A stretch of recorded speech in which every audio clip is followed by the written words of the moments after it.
We've looked at ethical theories so far. Now we can get into more of the details that go into these theories.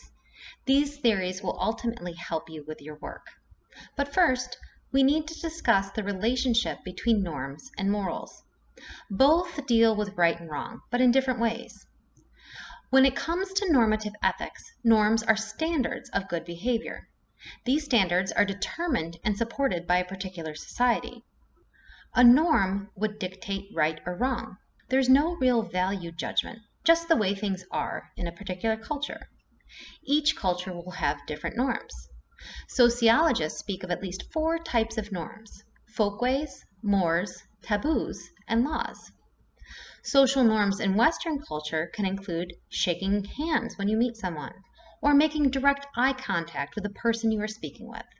Norms differ across cultures, such as greetings, personal space, and clothing coverings in public. Unlike norms, morals do involve value judgments. A value judgment determines what is right and wrong behavior. It essentially says what one ought to do or what one ought not to do. The judgment itself is based on a set of values or ideas considered important. These values can be held by an individual or a group. Morals are the basis for social norms. Value judgments lead to a society adopting certain standards of behavior.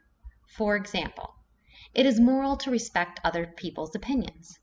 A social norm could be, don't interrupt somebody while they are talking. Wait for them to finish and take your turn. Because norms don't involve value judgments, the individual follows them based on what society dictates. Morals are more personal in nature versus norms, which always deal with a large collective.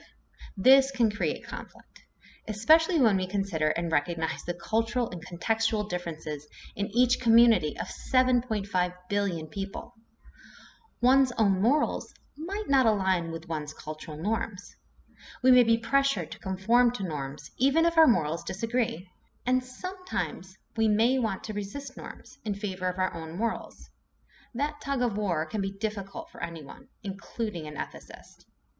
Norms and morals are important concepts in normative ethical theory, and they offer 2 distinct methods of dealing with right and wrong.